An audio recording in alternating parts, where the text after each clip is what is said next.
Saw 7 was um I don't even know what to say about Saw 7.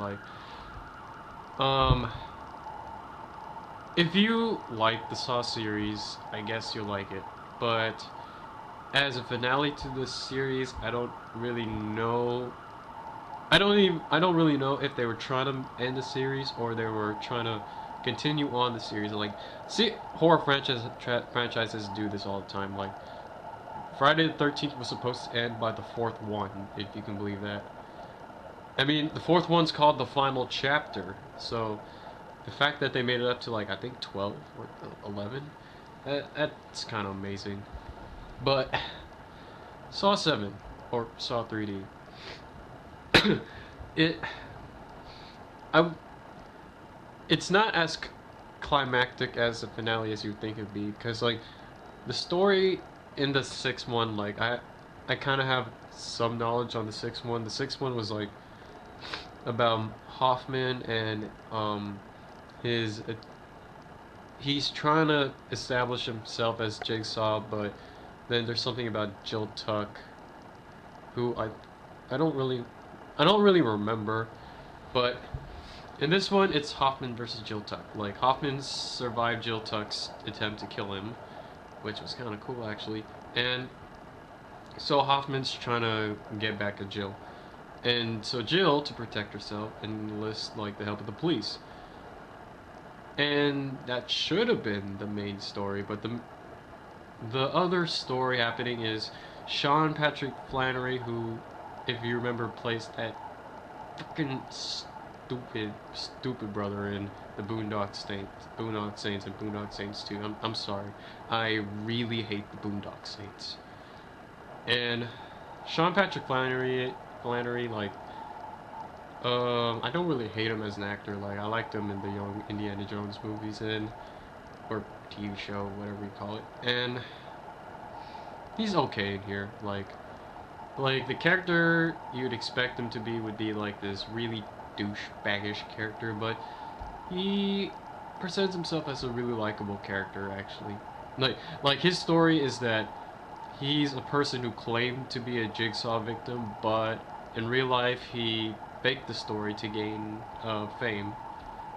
And this doesn't really make sense, because like the guy claimed he was, but it's not really smart when you think about it. Like, you're making yourself a target for Jigsaw. I mean, it's not even like in the timeline where the Jigsaw killer has been like gone for years. Like, he's still around. I mean, John's dead, but then, you know, the killings still continue. That's what I'm trying to get at. So the two stories happening is the Hoffman story and Sean Patrick's story, where he's trying to save the people who helped him lie, which doesn't make sense. Like, the story doesn't feel like it belongs. That's what I'm trying to get. Like, it just seems like filler the whole time. It doesn't add anything. It's just filler. Now, the traps, I guess, were good. Like, I really like the intro trap. The trap with the two guys and the girlfriend on top. That was actually pretty cool. And the fact that it's public makes it, I don't know if I should say this, but it makes it seem like it could actually happen in real life. And then there was also the trap with the four racist people, which is kind of cool. I mean, the dude the dude who had to try to save them, like he's sued up on the chair, and then like that was really that was really gross. And then all the other traps are fine. I mean, like, they're traps, they're gory, lead to violent deaths.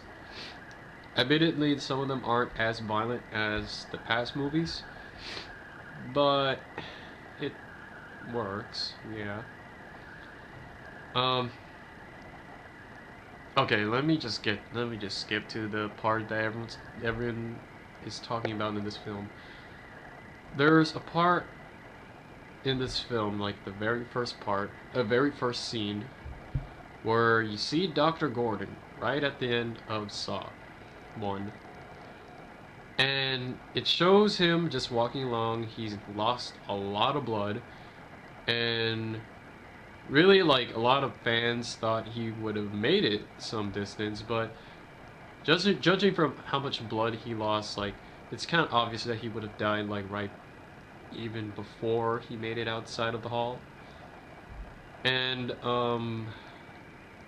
this kind of doesn't, the continuity kind of doesn't make sense, because I remember in Saw 2, they're running down the hallway, yet there's no trail of blood, but that can easily be solved by cleaning it, but I don't really understand why they would clean it, so I don't know.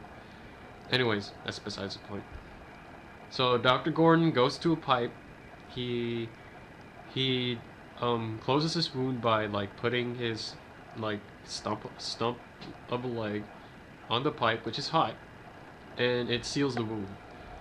And this would have been a really interesting plot point, but Dr. Gordon appears in this movie 3 times. Like he appears the first time in the intro, the second time in the self-help session, and the last time at the ending. Like, his character has nothing to do with the movie except to provide a twist. And admittedly, the twist would have been good if they hadn't gone with this thing where Dr. Gordon was missing throughout this whole time. Like, I'm not even this movie alone. They, like, the whole series, they should have not done this thing where Dr. Gordon was missing. 'Cause, like, it kind of also brings up a point, like, what the heck was Dr. Gordon, where the heck was Dr. Gordon the whole time? Because Dr. Gordon is in public when during this movie. So I guess he came back eventually, but I don't understand why he didn't come back in the first 2 through 5, like 2 through 6 actually. It's confusing, but yeah, the twist here, like I mentioned, was Dr. Gordon was helping Jigsaw the whole time. Like, since Jigsaw was the mechanical expert, he needed a medical expert, and that expert was Dr. Gordon. Okay. Yeah, it doesn't really add up. Like, it's a good twist, but you gotta have, like, foundation to have this twist, or else it's just gonna be like fan service. Like, any fan could write Dr. Gordon was the villain the whole time. Crap. Saw 7. I'm pretty sure they're gonna make an 8th, cause like there's gonna be a lot of complaints about this ending, cause like this ending is so open and it's so and it leaves out so much. Like, yeah, it explains that Dr. Gordon was there the whole time, but then, like, they can't just, like, bring a character in and then, like, leave it at that. Like, I don't know, it just feels unfinished. That's what I'm trying to get at. It just does not feel finished at all. And about the ending, like, if you honestly think Hoffman is gonna die there, you have not seen the past films. Because it's been proven you can escape from that without a saw. Like, Detective Matthews, he used, a toilet, the top of the toilet, to break his foot off. Like, it's been proven you can escape from that. So, and Hoffman has escaped from another trap that he was told to die in. And I'm even gonna go to Saw 5 for, like, Peter Strahm. He survived, like, the box of water, so you can't tell me that it's inescapable. It's escapable. These traps can be escaped from. So I don't know what they were trying to get at for this film. Like, the ending should have been just like Hoffman gets away with it. That would have been a good ending. Like, the fact that they have him lose at the end to Dr. Gordon, like, they don't even have history with each other. Like they're not even rivals. Dr. Gordon just came out of nowhere. Like I blame the fans because yeah, I wanted to see Dr. Gordon come back, but the way he came back was not that good. Like they should have they should have built this up, but I mean, if you're not going to even mention that he was alive in the past films, what's the point? If that's what I'm trying to get at. They yeah. I mean, so that's what you're getting at. Like, main story is bullcrap, the other story is filler. So, it's not a very good movie, and I would say it's the worst of the seven, but worst of the six, because I'm not counting Saw One. Saw One is really really good, but of the sequels, I would say Saw Seven was the worst, but I think it's a tie with Saw Five. I don't know. I mean, they should make an eighth one. That's what I'm trying to get at. And if you're a fan, I guess you'll be entertained. But if you're not a fan, this won't turn you at all.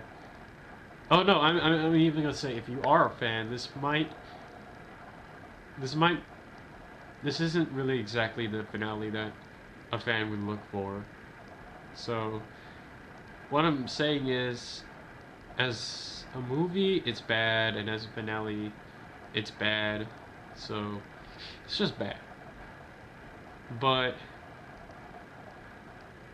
even though it's bad, it's still enjoyable. I don't really know what I'm trying to get at, but it's just a guilty pleasure type film, I guess. Like it's still a Saw movie. There you go. It's still a Saw movie. If you like the other Saw movies, then you'll be entertained. But like, I honestly don't know what I'm trying to get at. I'm just gonna leave it at that.